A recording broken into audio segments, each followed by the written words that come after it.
Hey, today I will be talking about Mercury in mythology, like I mentioned in my previous video. I hope I will make this interesting to you. It is a super interesting subject to me. So let's begin. The name Mercury or Mercurius probably came from Latin merx, a noun meaning merchandise. In a verb form, the word mercari meant to trade. A deeper root in the Proto-Indo-European language may have been merc or merg, which meant boundary or border. Mercury could be seen as merchant or keeper of the boundaries. Now, Mercury entered the Roman pantheon somewhat late, so it almost lacks proper mythology origin. He emerged into the mythological tradition casually as a nonchalant personality who produced as many problems as he solved. As early as the 4th century BCE, Romans had adopted Hermes into their own religion, combining his attributes and worship with the earlier Etruscan god Turm under the name Mercury. The Latin name Mercury, according to St. Augustine, may be a title derived from medio currens in reference to Hermes' role as mediator and messenger who moves between the worlds. The worship of Mercury was introduced in Rome in the year 495 BC, when a temple was dedicated to him near the Circus Maximus. His yearly festival was celebrated on May 15th, called Mercuralia. Mercury is a symbol of rational mind in astrology. In mythology, he is a trickster. He was Roman god of commerce, communication, and travel, the patron of thieves, messengers, and merchants, and he was responsible for transfer of the souls to the underworld. Mercury was a chief messenger of the gods, and because he controlled the flow of the information, he often used this position to his advantage. He was the only god in the Roman pantheon who could freely cross into the underworld. The Egyptians saw Mercury as Thoth, transporter of the souls. Greeks and Romans as Hermes and Mercury, the messenger of the gods. Babylonians saw him as Nabu or Nebo, a dignified, solemn god, his name meaning prophet or herald. In medieval times, he was known as Mercurius, the god of the alchemists.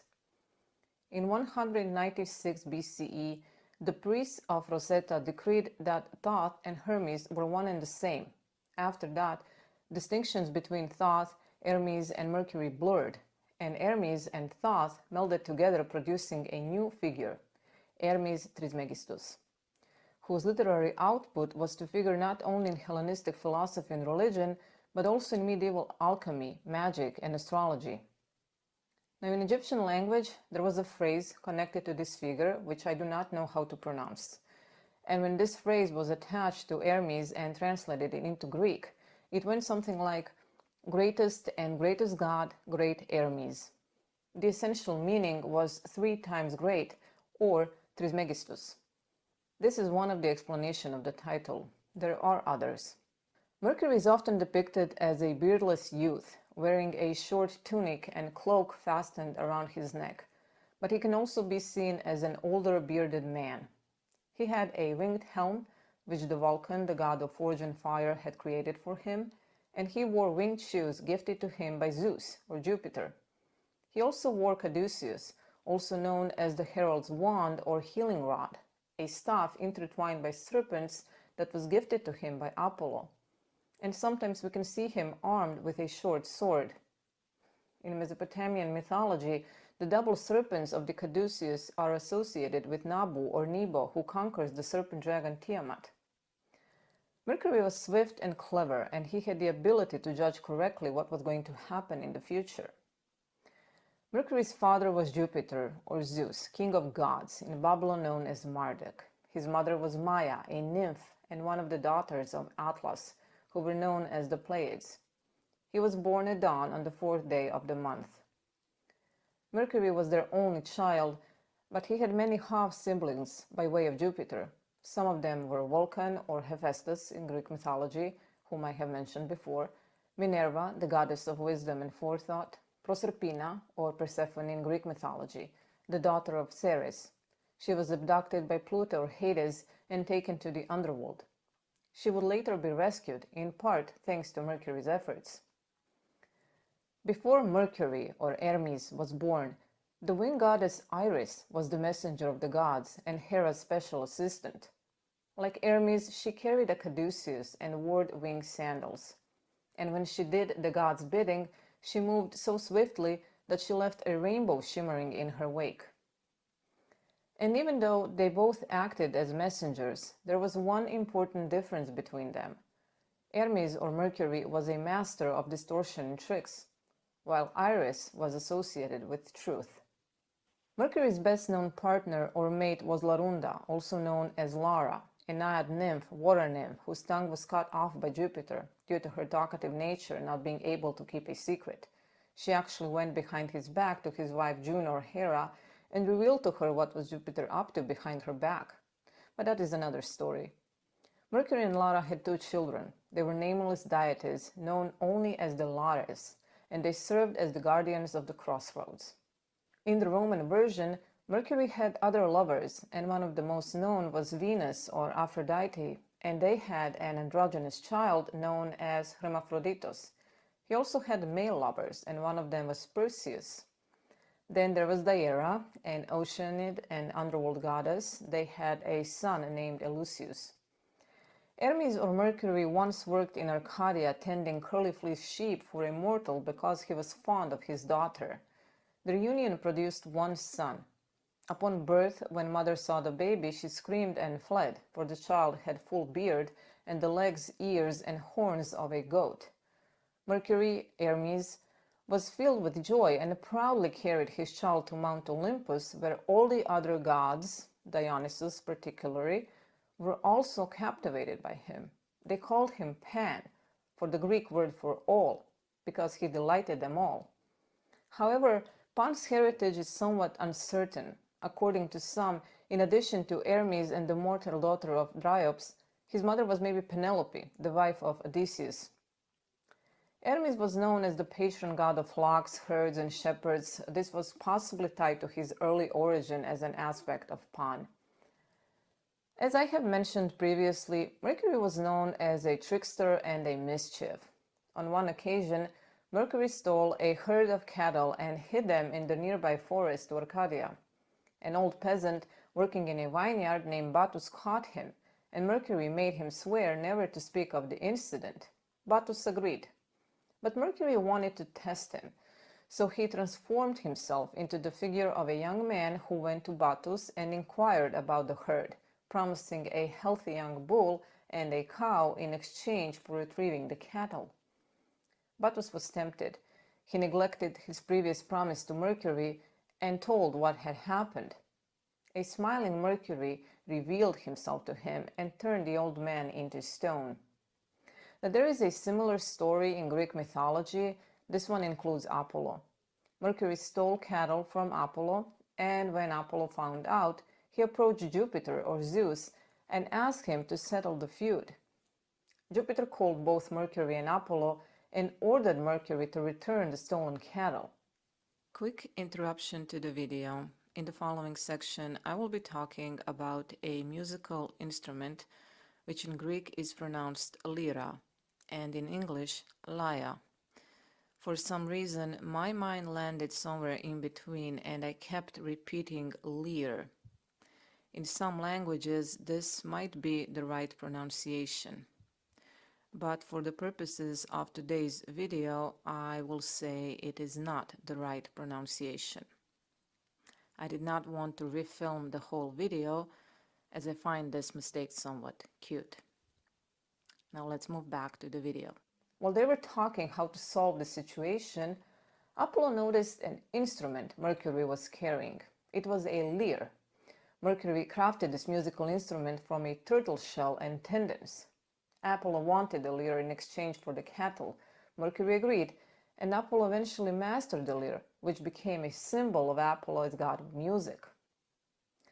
Later on, Mercury or Hermes tried to exchange the shepherd's pipe, also called the pipes of Pan, for Apollo's skills of divination. Apollo was not very willing to trade, but he did give him the golden caduceus and recommended that he should study with 3 bee-like sisters called the Three, who were the experts in the art of prophecy through the use of pebbles. Mercury, Hermes, promised Jupiter, Zeus, that he would never lie, but could not vow to always tell the whole truth, and thus he became the god of communication, commerce, literature, journalism, oratory, travel, sleep, dreams, and all forms of duplicity. Zeus granted him dominion over lions, boars, dogs, herds, and birds of good omen, like crane, which is associated with Mercury and also known as a Celtic bird of the moon. Mercury had a good side too. He came to Jupiter's assistance more than once. In one story, Jupiter fell in love with Io, daughter of the river god Inachus. Jupiter's wife Juno, or Hera, found out about the affair, and Jupiter turned Io into a white heifer, or a cow. Hera, Juno, sent Argus, a monster with 100 eyes, to watch over Io. Jupiter did not know what to do, so he asked Mercury for help. Mercury obliged and played music on his pipes and told boring stories which made Argus to fall asleep. Once he did, Mercury murdered him and helped Io to get to safety. Unfortunately, that did not help Io, but that is also in another story. Mercury also helped Jupiter and Ceres in the search for Proserpina, who was abducted by Pluto into the underworld. He assisted Perseus in his quest to slay the Gorgon Medusa, providing guidance and gifts from the gods. He also gave Odysseus a magical herb to protect him from the treacherous witch Circe. In medieval astrological works, Mercury was a significator of young people, especially in horary astrology. People with strong Mercury in a natal chart, or with emphasis on Gemini or the third house, can be seen as Peter Pans. This youthful quality may mark a highly creative person or a completely undeveloped individual, sometimes both. In literary works of archaic Greece, Hermes was depicted both as a protector and a trickster. He was called the bringer of good luck, guide and guardian, and excellent in all tricks. In one version, he was depicted giving Pandora the fits of lies, seductive words, and a dubious character. Carl Jung thought of Mercury's role as messenger between realms and guide to the underworld as god of unconscious, a guide for inner journeys. The planet Mercury has an appropriate name because, like the god it honors, it seems to be constantly hiding its secrets. It is visible for a brief moment just before the dawn in the late October and early November, before it vanishes again with the sunrise. The evolution of gods and atoms is represented in the caduceus of Mercury. The rod as the axis mundi detects through the realm of time descent and ascent of the life force. He conducts the souls of the dead with his caduceus, and with its serpentine power, he raises them to life. Association with time was reflected in ancient astrology, where the planets were seen as clock hands pointing on the dial of our solar system to the hours of periodical events. Thus, Mercury was the messenger appointed to keep time during the solar and lunar phenomena. Mercury is known and worshipped under many names, by philosophers as the interpreter of the Logos, by Hebrews as Michael, the angel of vision, as Hermes Christos by the Gnostics, as Nebo, the keeper of the tablets, by the Akkadians and Babylonians, as Thoth, as Anubis or Sirius, counselor of Osiris, and so many others. And that will be it for today. I will finish this video with a quote by Hermes Trismegistus. Close your eyes and let the mind expand. Let no fear of death or darkness arrest its course. Allow the mind to merge with mind. Let it flow upon the great curve of consciousness. Let it soar on the wings of the great bird of duration, up to the very circle of eternity. Thank you for being with me here today. Please subscribe, press a like button, leave a comment if you like, and I will be seeing you in a couple of days. Bye.